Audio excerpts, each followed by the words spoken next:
Hello everyone, hope सब अच्छे होंगे। आज हम सॉल्व करेंगे एचपी टेट जून 2025 में जो मैथमेटिक्स सेक्शन आया था, और साथ में कुछ टिप्स एंड ट्रिक्स भी सीखेंगे जो आपके आने वाले एग्जाम में काफ़ी हेल्पफुल रहेंगी। सो स्टार्ट करते हैं आज की वीडियो। तो मेरे पास यहाँ पे सीरीज ए है। सो यहाँ पे 61 से 90 तक क्वेश्चन थे मैथमेटिक्स सेक्शन के। स्टार्ट करते हैं फर्स्ट क्वेश्चन से। फर्स्ट क्वेश्चन है, कुछ सिंप्लीफाई करना है आपने। तो सिंप्लीफाई के क्वेश्चन हमेशा आते हैं, तो आपने इनको ध्यान से कुछ फॉर्मूले आपने याद रखने हैं कि अगर आपके पास बेस सेम होते हैं और पावर डिफरेंट होती है तो आपकी जो पावर्स हैं वो ऐड ऑन हो जाती हैं। और अगर आपके पास डिवाइड करने को आती है, बेस सेम हो पावर डिफरेंट हो, तो आपके पास वो माइनस हो जाती है। ये चीज़ें आपको याद रखनी है। एक होगा आपके पास ए एम, पावर में ऐसे हो लिखा हो तो ए एम एन बन जाता है। एंड यहाँ पे अगर हम देखें तो बेस हम सबके सेम है, यहाँ पे 125 ही है, तो इसको हम ऐसे लेंगे। इनके बीच में डिवाइड का साइन है, तो यहाँ पे आ जाएगा 2/3 माइनस 4/3। यहाँ पे मल्टीप्लाई का साइन है, तो यहाँ पे हम कर सकते हैं -1/3। यहाँ पे ऑलरेडी माइनस इसलिए ये आ जाएगा। सो आपका आंसर आएगा 125। 2 - 4 is -2 and -2 - 3 is -3/3 which is equal to 125 -3/3। जब हम इसको आपस में कट करेंगे तो हमारे पास बन जाएगा -1, और इसको हम लिख सकते हैं 1/125। एक आपने ये भी याद रखना है, a - n लिखा हो तो 1/a⁴n। तो ये कुछ फॉर्मूले हैं, इस टाइप के क्वेश्चंस के लिए आपको आने चाहिए। इसके अलावा आप इस क्वेश्चन को ऐसे भी लिख सकते थे, 125 2/3 डिवाइड को मल्टीप्लाई में चेंज करते हैं तो हमारे पास क्या आता है 4/3 एंड मल्टीप्लाई बाय 125 इंटू -1/3। अगर आपको ये चीज़ नहीं क्लियर हो रही होगी तो यहाँ पे हम देख सकते हैं सभी का मल्टीप्लाई में है साइन।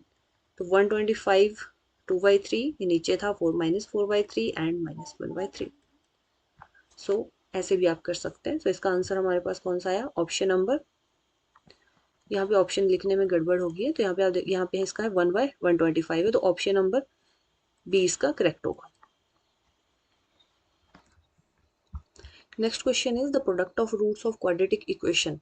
सो क्वाड्रेटिक इक्वेशन आपको पता है कैसी होती है, उसको प्रोडक्ट ऑफ रूट पूछा हुआ तो वो हमारे पास होता है C/A। प्रोडक्ट जो होगा रूट्स का वो होगा C/A, एंड आपका दूसरा जो है सम अगर आपसे पूछा जाए तो वो होता है -B/A। तो ऑप्शन नंबर सी यहाँ पे करेक्ट होगा। Next question is if in a parallelogram diagonals are equal and perpendicular then it is a square. Option number C is correct.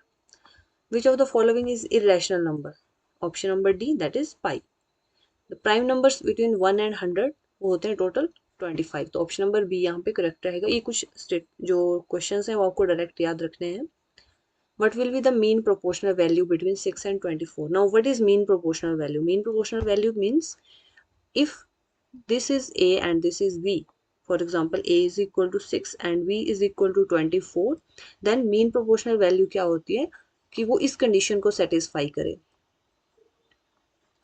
यानी कि ऐसा नंबर अगर हम इसको x से यहाँ पे डिवाइड करो, यहाँ पे x को डिवाइड करें b से, तो आपकी जो प्रोपोर्शन है वो सेम आनी चाहिए। तो ऐसा कौन सा नंबर होगा, अगर हम क्रॉस मल्टीप्लाई कर देते हैं तो हमारे पास आ जाएगा AB is equal to x²। तो ए की वैल्यू हमारे पास 6 है और यहाँ पे है 24 which is x²। This is equal to 144 which is x² and x is equal to 12। तो ऑप्शन नंबर डी यहाँ पे करेक्ट होगा। अगर हम इसको चेक करें, मान लो 6/12 विच इज इक्वल टू 12/24। ठीक है, अगर इनको सॉल्व करते हैं तो यह आता है 1/2, इसका भी आएगा 1/2, यानी कि प्रोपोर्शन हमारे पास सेम आने चाहिए, ऐसा नंबर हमने ढूंढना है। तो ऑप्शन नंबर डी इसमें करेक्ट होगा। अब नेक्स्ट क्वेश्चन देखते हैं, find the compound interest when a sum of 50,000 is invested for 3 years at the rate of 12% per annum compounded annual. ये भी चीज़ें आपने ध्यान में रखनी है। कंपाउंड इंटरेस्ट कैसे निकालते हैं, सिंपल इंटरेस्ट कैसे निकालते हैं। तो फिलहाल हमसे पूछा गया है कि कंपाउंड इंटरेस्ट कैसे निकालेंगे। तो हमारे पास होता है अमाउंट माइनस प्रिंसिपल। तो उसके लिए हमें अमाउंट निकालना पड़ेगा, एंड अमाउंट का फॉर्मूला क्या होता है कंपाउंड इंटरेस्ट के लिए, amount is equal to P into 1 + R/100 raise to power n।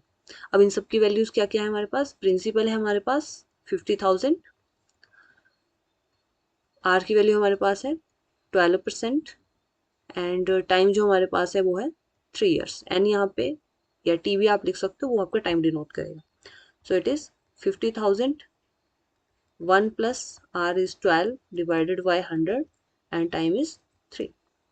Now इसको सॉल्व करते हैं हम। तो यहाँ पे आ जाएगा 50,000 multiply by 112 divided by 100 multiply by 112 divided by 100 112 divided by 100 क्योंकि 3 टाइम्स जो है इसकी पावर है। सो 0 से 0 ये और ये कट हो जाएंगे। इनको जब वापस में मल्टीप्लाई आप करेंगे तो आपके पास आ जाएगा 70,246.4।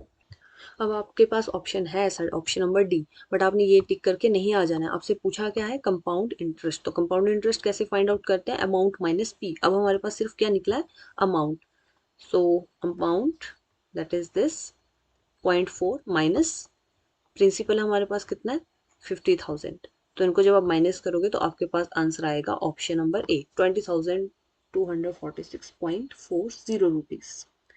Okay, now next question is this, again simplification का क्वेश्चन है। अब यहाँ पे अगर आप देखें, यहाँ पे मल्टीप्लाई है इनके बीच में, यहाँ पे फॉर्मूला होता है, ठीक है, यहाँ पे प्लस का सिंबल रहेगा। अब यहाँ पे क्या फॉर्मूला होता है कि हमारे पास होता है x cube minus Y cube is equal to x minus y bracket में x square plus x Y plus Y square, ये आपके पास फॉर्मूला रहता है। और अगर आपके पास x cube plus Y cube आए तो आपके पास आएगा x plus y x square minus x Y plus Y square. अगर आपको कुछ फॉर्मूलेज याद होंगे तो आप ये इजीली कर पाएंगे, अदरवाइज आप इसको पूरा सॉल्व करना पड़ेगा। 9.8 इंटू 3 टाइम्स करना पड़ेगा उसको, फिर 6.8 का क्यूब निकालना पड़ेगा, सब चीज़ें सॉल्व करनी पड़ेगी। अब यहाँ पे हम कंपेयर करते हैं कि X cube minus Y cube कुछ ऐसी टर्म हमें यहाँ पे दिख रही है, ठीक है, और इसका आंसर क्या आता है X minus Y x square plus x Y plus Y square, ठीक है। तो क्या इस ऊपर वाली टर्म को मैं ऐसे लिख सकती हूँ 9.8 माइनस 6.8 और एक्स स्क्र यानी कि 9.8 का square plus X into Y यानी कि 9.8 into 6 into 8 plus Y square that is 6.8 square, और नीचे डिवाइड में हमारे पास है 9.8 whole square plus 9.8 multiply by 6.8। यहाँ पे मैं आपको ओपन करके बता रही हूँ, अदरवाइज ये सेकेंड्स में क्वेश्चन हो जाएगा, ठीक है, अगर आपके फॉर्मूले याद होंगे तो। अगर आप यहाँ पे चेक करेंगे तो ये वाला जो आपके पास है वो सेम जो नीचे वाला है उसी के बराबर है, सेम है, तो ये कट हो जाएंगे। हमारे पास सिर्फ बचेगा क्या 9.8 माइनस 6.8, तो इसको हम इजीली माइनस कर सकते हैं, हमारे पास आंसर आ जाएगा 3, ठीक है। अगर आपको ये पता होता ये फॉर्मूला हमें दिख रहा है, एक पोर्शन जो यहाँ पे आना है उससे ये कट हो जाएगा और सिर्फ आपके पास बचेगा क्या 9.8 माइनस 6.8, सो ऑप्शन आ जाएगा डी दैट इज 3।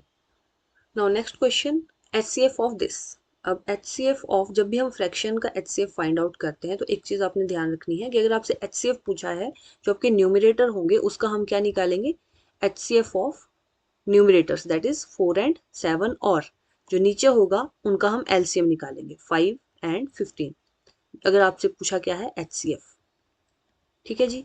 अगर आपसे पूछा गया है LCM, मान लो इसी का हमसे LCM पूछा गया होता तो हम क्या निकालते, जो ऊपर वाले न्यूमरेटर्स हैं उनका हम LCM निकालते 4 एंड 7 का, और जो नीचे वाले हैं उनका हम HCF निकालते, ठीक है।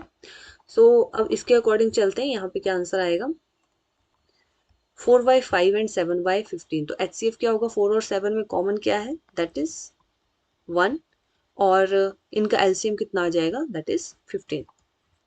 If two dices are thrown simultaneously, then what will be the probability of getting the sum of 8? Now 8 कैसे कैसे आ सकता है, इसके लिए मैं आपको एक आसान ट्रिक बताती हूँ। आपने क्या करना है, जब भी आपके पास प्रोबेबिलिटी और डाइस का कोई आंसर है, टोटल हमें पता है कि 36 होंगे, ठीक है। आपने क्या करना है पहले 2 से लेके 12 तक पूरी काउंटिंग लिख लेनी है कि सम क्या क्या हो सकता है। 2 भी हो सकता है, 3 भी हो सकता है, 4 5 6 7 8 9 10 11 एंड 12, ये आपको याद रखनी है, ठीक है। तो यहाँ पे हो जाएगा 1 2 3 4 5 6 5 4 3 2 1, ठीक है। अब इसका मतलब ये है कि 2 आने की प्रोबेबिलिटी 1 है, 3 आने की प्रोबेबिलिटी 2 है, 4 आने की 3 है। अगर हम इसको चेक करें 2 कैसे आ सकता है, 1 या 1 हो तभी आ सकता है, यानी कि एक ही है। 3 कब कब आ सकता है, एक तो 1 2 हो, 2 1 हो, और क्या हो सकता है, ये दो चीजें हो सकते हैं। 4 आने की प्रोबेबिलिटी क्या क्या हो सकती है, सम की बात कर रही हूँ मैं यहाँ पे, तो 4 आने की क्या क्या हो सकती है 1 3 3 1 एंड 2 2, ठीक है। तो और 5 आने की 1 4 4 1 2 3 3 2 4 ही प्रोबेबिलिटी हो सकती। तो अगर ये चीज़ें आपको नहीं, आप इसको नहीं बना पाते तो आपने सिंपली ये ऊपर लिखना है कि कौन सा दिया हुआ, ठीक है, क्या क्या सम आ सकते हैं और उनके आने की प्रोबेबिलिटी कितनी है, 2 की 1 है, 3 की 4 एंड ऐसे ही सो ऑन। तो अभी हमसे पूछा है सम अगर 8 आए तो क्या आएगी 5, तो 5/36, तो ऑप्शन नंबर यहाँ पे बी इसमें करेक्ट है। Question is if tan a is equal to cot b then what is the a plus b। Question आएगा आपको जहाँ पे आपको ट्रिग्नोमेट्री के नॉलेज होना चाहिए और आपको एंगल्स का भी पता होना चाहिए कि किस एंगल का क्या आंसर आता है। तो यहाँ पे अगर हम चेक करें, ऐसा कौन सा एंगल होगा जहाँ पे tan a और cot b जो होगा सेम होगा। तो अभी हम यहाँ पे कोई ना कोई एंगल चेक कर लेते हैं, जीरो चेक कर लेते हैं, जीरो पे सेम नहीं होते, 30 पे ये सेम नहीं होते, 45 पे ये सेम होते हैं। तो 45 tan 45 की वैल्यू क्या होती है 1 और cot 45 की वैल्यू क्या होती है 1, ठीक है। सो हमसे पूछा क्या है कि a प्लस बी कितना होगा। तो हमारे पास एंगल कितना आया 45 डिग्री आया और कॉट 45 डिग्री, इन दोनों के ऊपर ये दोनों इक्वल होते हैं इन एंगल्स के ऊपर।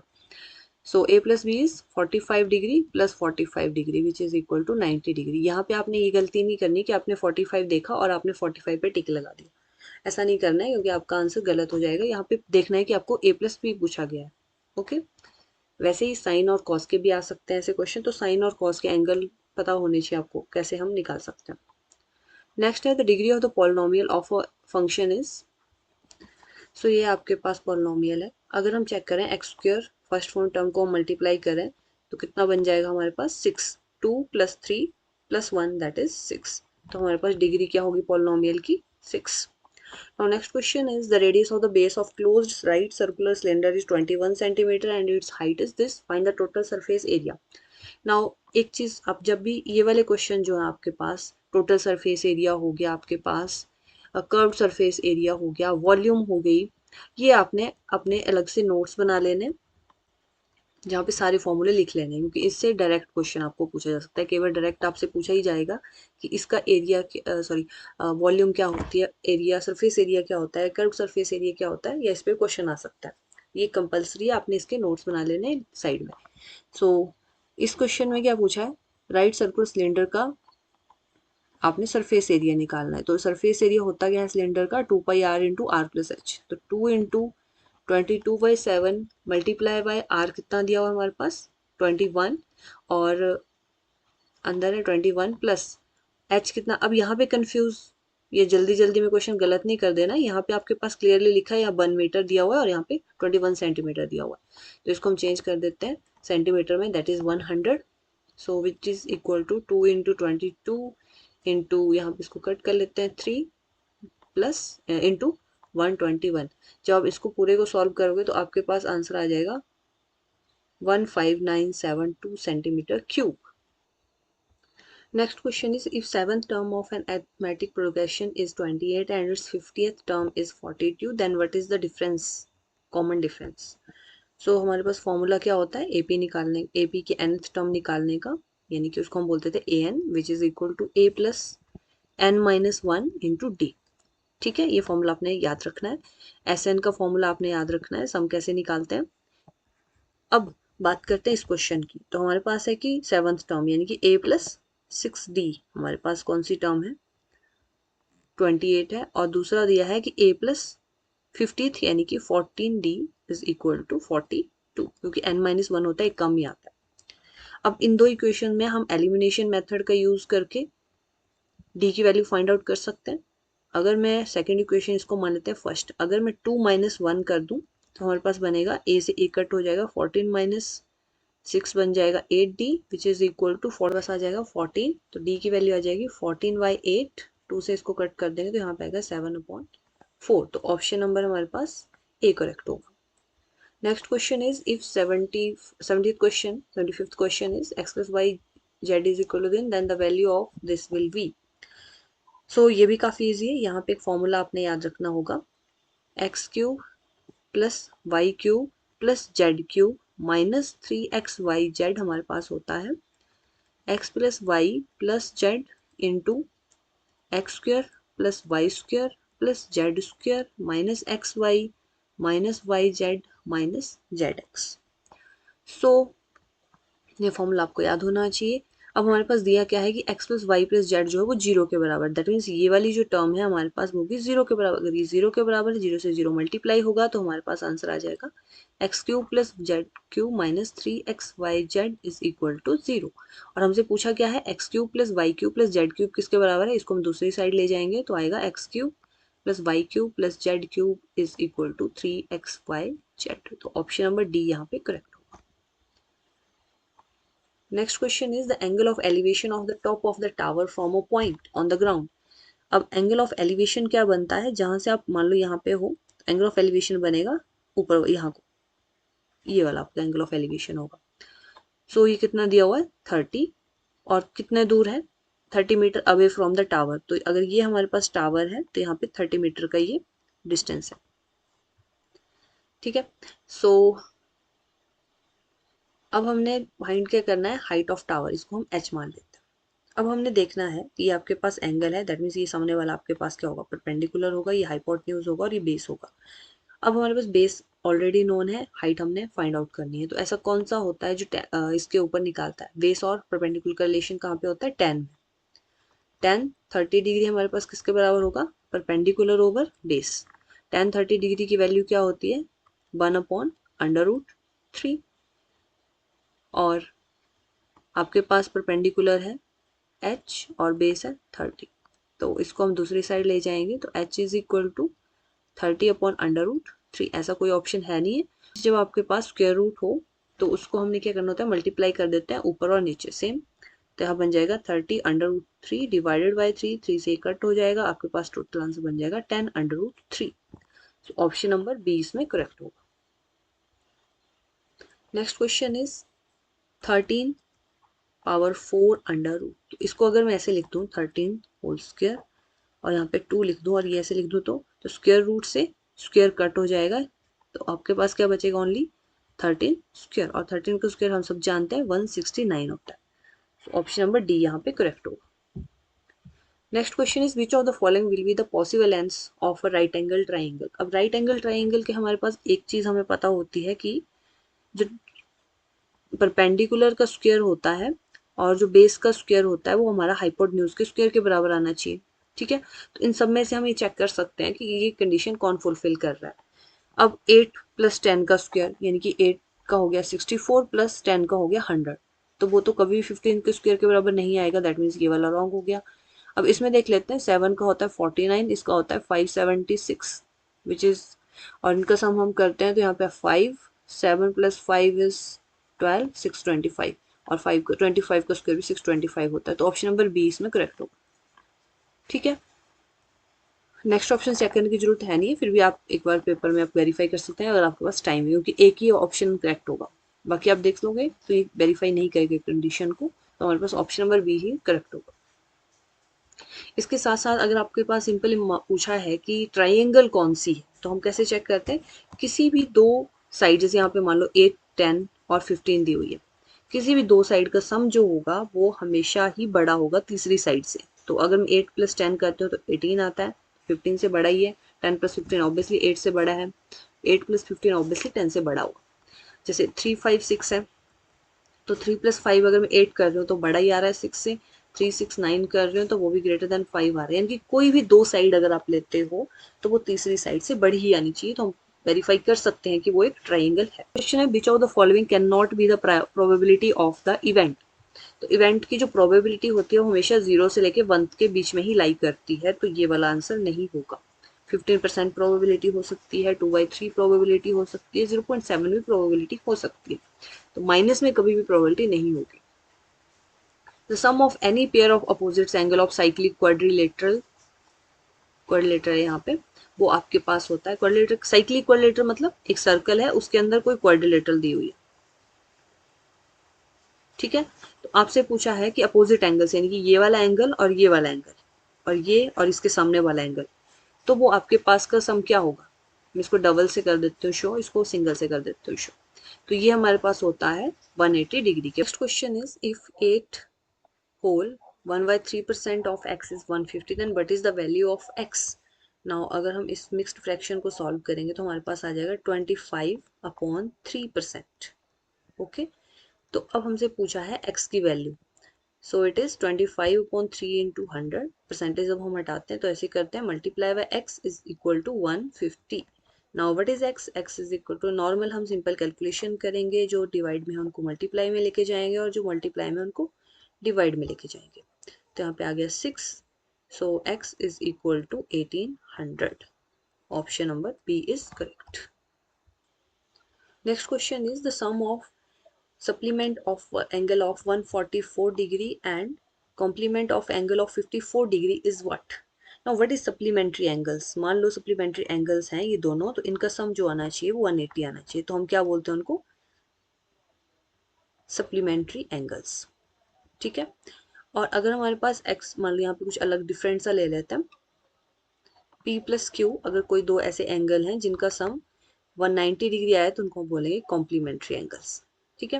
अब हमसे पूछा है sum of supplement of 144, that means 144 and something x is equal to 180। तो x की वैल्यू कितनी होगी? 180 माइनस 144। ये मैं आपको डिटेल में बता रही हूँ, जब आपको पता है तो आप माइंड में ही इसको सॉल्व कर सकते हैं। सो इट इज 36 डिग्री। और दूसरा हमारे पास क्या है? कॉम्प्लीमेंट ऑफ 54, कॉम्प्लीमेंट ऑफ 54 यानी कि 54 पर something q is equal to 90। ये q एंगल हमें निकालना है, तो q हमारे पास हो गया 90 minus 54 which is 36 again. So हमसे पूछा क्या है? The sum of supplement of angle, इसका सप्लीमेंट एंगल क्या होगा? 36, और complement angle of 54 that is also 36। So sum पूछा है ना इनका, तो 36 प्लस 36 हमारे पास आ जाएगा 72। तो यहाँ पे डायरेक्ट 36 डाल के नहीं आना है, इसको पूरा सॉल्व करना है। आगे है if roots of quadratic equations are real and equal, तो कब होता है? जब हमारे पास b square minus 4ac equal to 0 होता है। तो कौन से होता है? Real and equal. अब जरूरी नहीं है पेपर में आपको यही है दोबारा, अगर हमारे पास ग्रेटर देन होता है तब क्या होता है? रूट तो रियल होंगे लेकिन अनइक्वल होंगे। और सेम अगर इसमें आता है आपके पास जो रूट्स आएंगे वो आएंगे complex. Next question is the value of this. Now यहाँ पे आपके पास स्क्वायर रूट है, यहाँ पे क्यूब रूट है, यानी कि यहाँ पे फोर्थ रूट है। तो स्क्वायर रूट किसका है? ये 4 लिख सकते हैं इसको, 4 स्क्वायर अंडर रूट। ठीक है। क्यूब रूट ऑफ दिस यानी कि 4 लिख सकते हैं इसको, प्लस इसको हम 256 को क्या लिख सकते हैं? 4 × 4 64, 16, 16 × 4 64 एंड 64 × 4 इज 256 लिख सकते हैं। तो यहाँ पे हमारे पास 4 आ जाएगा, यहाँ से हमारे पास इसका क्यूब रूट निकाल रहे हैं, यहाँ पे हमारा फोर्थ रूट निकाल रहे हैं, प्लस 4। इजी है, हमारे पास आंसर आ गया 12। Next question is the point of intersection of the altitudes of a triangle is orthocentre. अब ऑर्थोसेंटर तो हमें पता है क्या होता है। अब सर्कम सेंटर, इन सेंटर, सेंट्रोइड, अगर इनका क्वेश्चन आ गया तो क्या होता है, तो इसको डिटेल में समझ लेते हैं। अब ऑर्थोसेंटर क्या होता है? मान लो आपके पास एक ऐसी ये ट्राइंगल है फॉर एग्जाम्पल, तो इसमें क्या करना होता है, इसको मैं अलग कलर से आपको समझाती हूँ।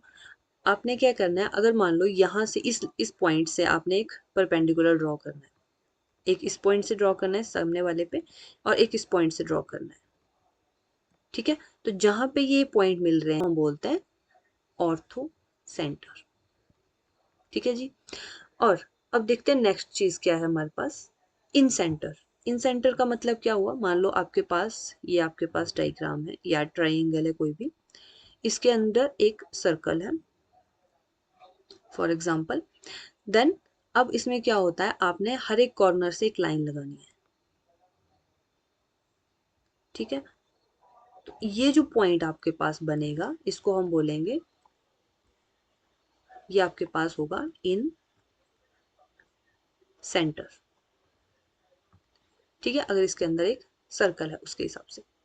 अब उसके बाद हमारे पास है सर्कम सेंटर।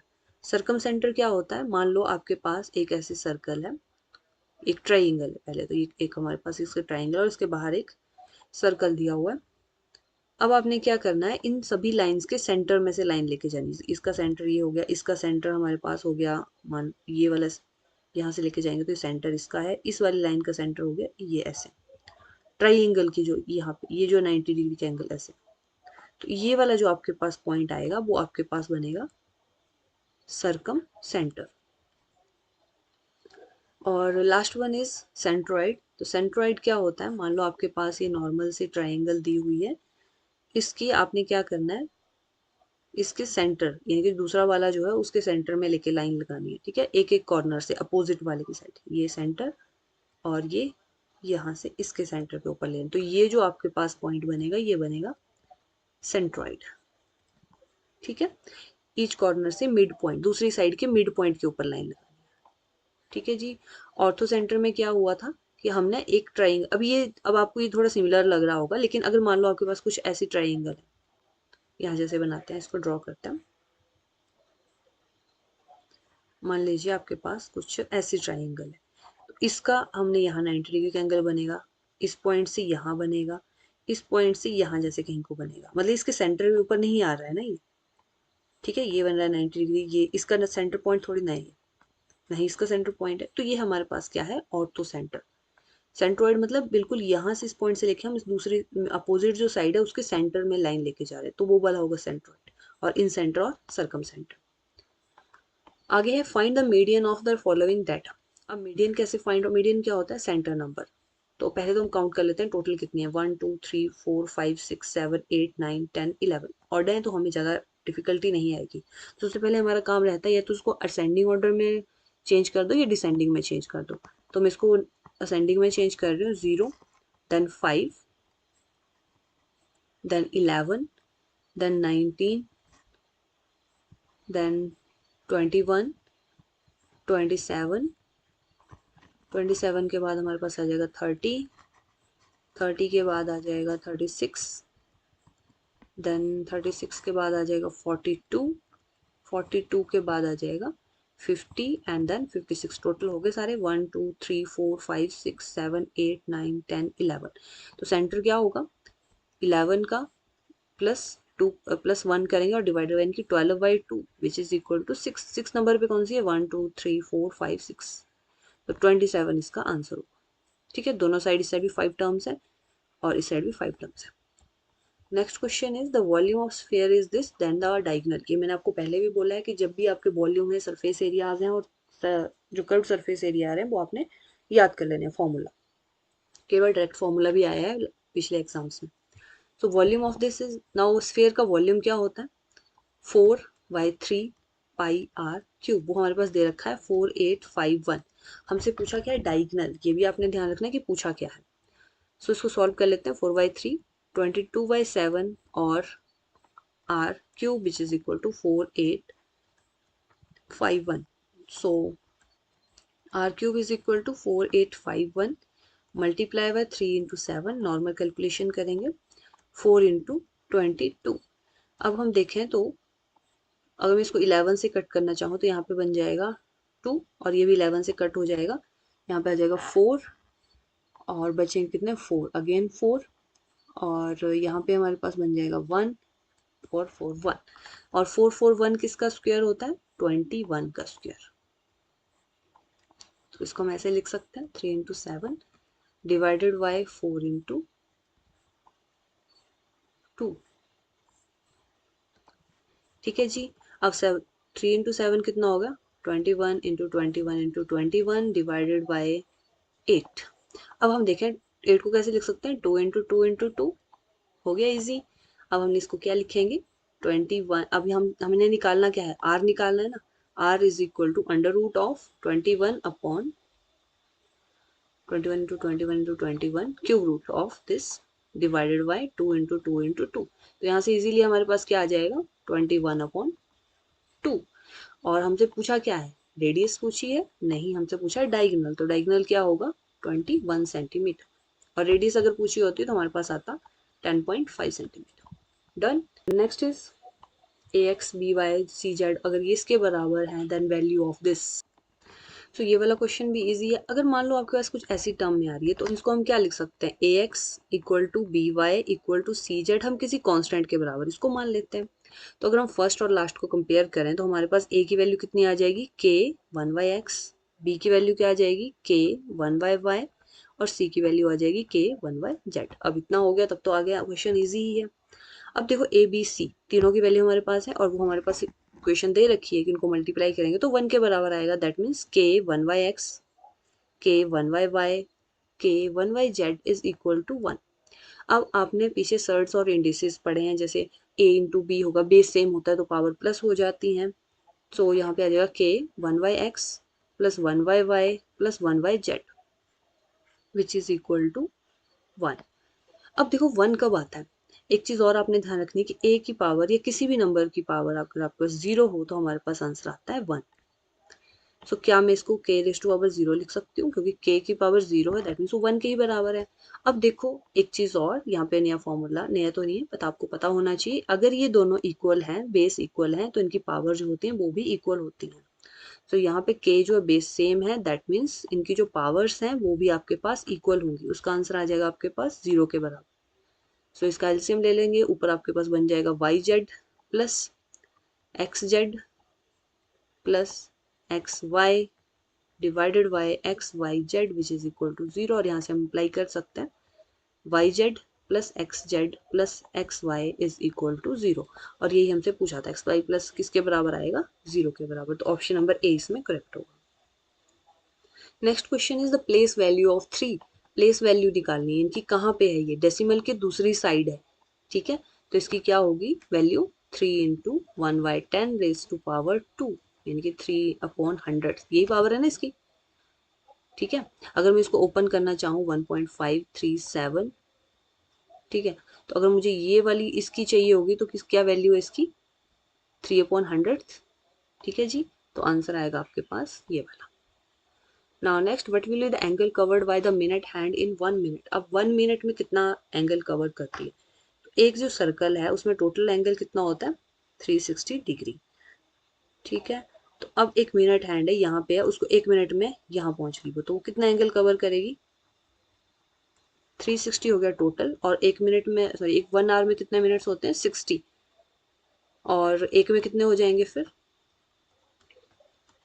6। सो 6 डिग्री जो है वो कवर करेगी 1 मिनट में, 1 मिनट है, ठीक है। तो ये हमारे पास कंप्लीट हो गया इसके सॉल्यूशन, 30 क्वेश्चन पूरे हमने कंप्लीट कर लिए। अब इसमें से किसी भी क्वेश्चन में या किसी भी टाइप के क्वेश्चंस हैं, टॉपिक है, अगर आपको चाहिए होगी उन पे ज़्यादा डिटेल में हम वीडियो बनाए तो आप कमेंट करके बता सकते हैं।